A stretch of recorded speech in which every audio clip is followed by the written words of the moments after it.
Try not to use, well, you. My name is Sherrod Laws. I am a Master's of School Administration candidate at North Carolina Central University, and this is my electronic evidence for EDAM 5216. And I am here with Benji Downing, who is the assistant principal here at Kestrel Heights High School, and this is the teacher interview dealing with teacher evaluations. How you doing this morning, Mr. Downing? Good morning. This interview is going to be about teacher evals, value-added evaluations, and teacher action plans. So my first question is, when you started at this school, did you use the teacher evaluations from previous years in order to get a solid base of the staff that you have in your building? So what we do, Kestrel does our own version of the teacher evaluation. So we only use the teacher evaluation, the state teacher evaluation system for brand new teachers, for the BT teachers. So everybody else goes under the Kestrel teacher evaluation system, which is a tweak of what the state uses. So it's a slightly different system. But yes, I had used it before. I was familiar with it, knew the policies, all that kind of stuff, all the different standards and things like that. So a lot of those pieces still exist for our basic staff members. All right. My second question is, what considerations in the teacher evaluations are taken when deciding whether or whether not to retain a teacher?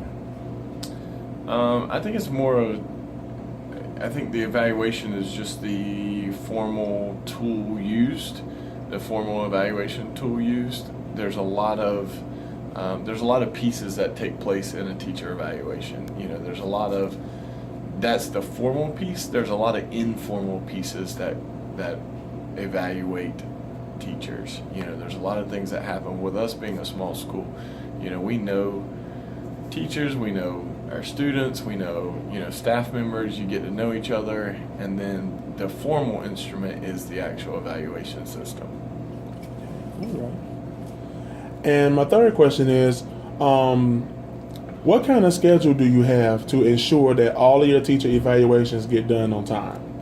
So the way Dr. Tracy has it is they have to send those in. We have to schedule those in advance and send those in to him to make sure that everything's scheduled and ready to rock and roll. So we do that way early in the year, and it says, and again, on this day, this teacher, this day, this teacher, that kind of stuff. So it's a schedule that's things happen, it may not 100% fall out, but at least you've gotten thinking through, hey, this is a beginning teacher, this person needs 4 evaluation, this teacher is basically a tenured teacher, even though we don't really have those terms here, but this is a long-term standing teacher here at Kestrel, so we might not evaluate them as much. Okay. So how do you schedule each teacher's pre and post observation? Yeah, that's the part that's always tricky with high school, because it's often I think that's the hardest part for any administrator in high school, is making sure that the pre and post does happen. It's best practice, but sometimes the pre might be, hey, I'm coming to see you tomorrow because, or just don't forget that you're on the schedule tomorrow to get evaluated, and then that might be all. It's not a formal. It's not as thoroughly followed in terms of pre and post as you might think, whereas post is really, here's what I saw, here's what we can do better, here's what, you never want to make pre and post to be about a checklist or a check in the box, but sometimes the pre would definitely be more like, hey, we had a meeting, you remember that? And that's the pre, whereas the post is really, here's what I saw, I need you to sign this. So it's best practice to do the pre and post, but oftentimes the pre especially gets cut a little more pre-shortened than what maybe ideally should be. Okay. My fifth question is, what is your system of completing teacher walkthroughs? So I have a little digital tool that I use. It's just a Google form. It's a quick little thing, just kind of, hey, are the objectives up there? You know, how are the students engaged? How well does the teacher know the content? You know, some basic little things that we just use. And we do walkthroughs oftentimes when all the principals come here, so it's not just one group, or it's not just me. It's me and 3 other people, or me and 2 other people, and sometimes Dr. Tracy's part of that. He's always doing walkthroughs because that's his main way of knowing his staff, and ultimately the decision to renew contracts falls on him, so he gathers that data constantly, but he uses a walkthrough tool that I created back last year. Okay. So what does the term value-added evaluations mean to you, and how do you use it in your evaluations? Yeah, I think that's probably still the biggest gray area. What does value added really mean? Value added is kind of the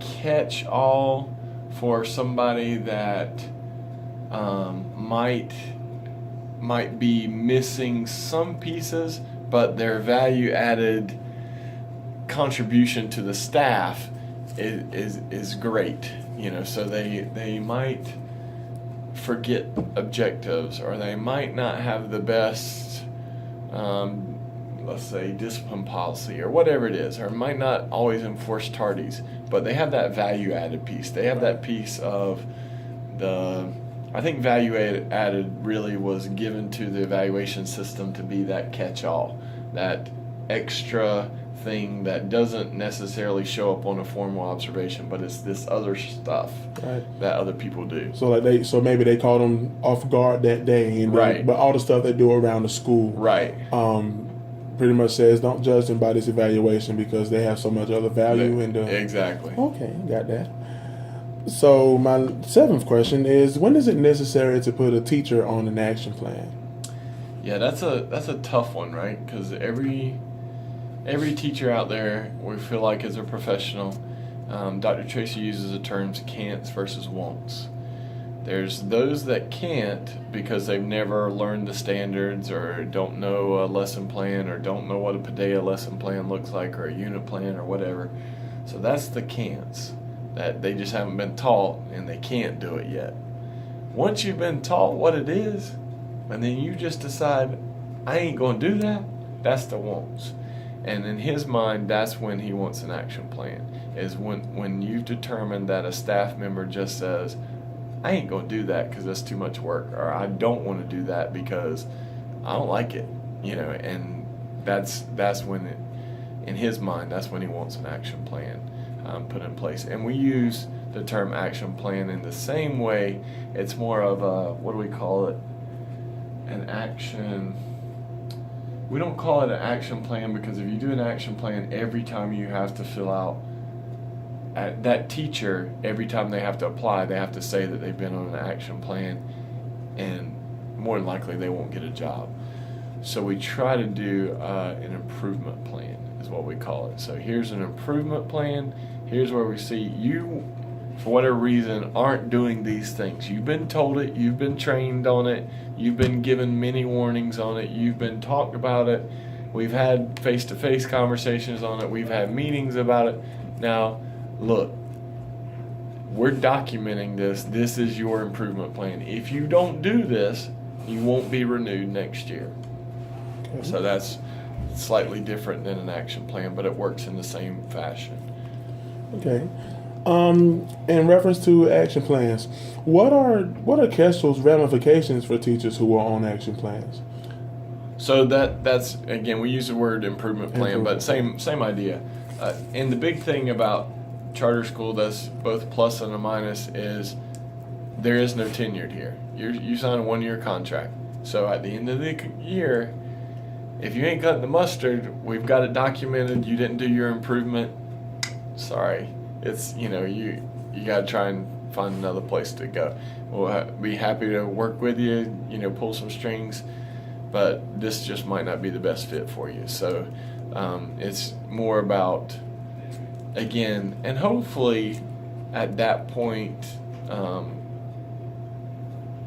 you knew it was coming. Like it shouldn't be a surprise. We don't try to backdoor anybody and all of a sudden just yank the rug out from somebody and they didn't know that they weren't cutting the mustard. It's more of like, here's all these little things.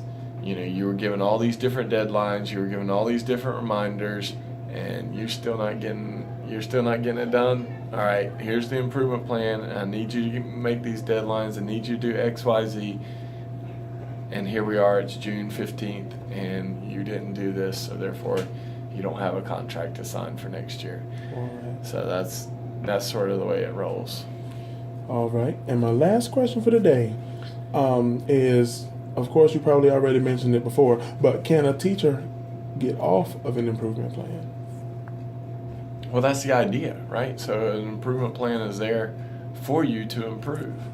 And it's confidential information, but we've had teachers here on improvement plans, and we have seen improvements.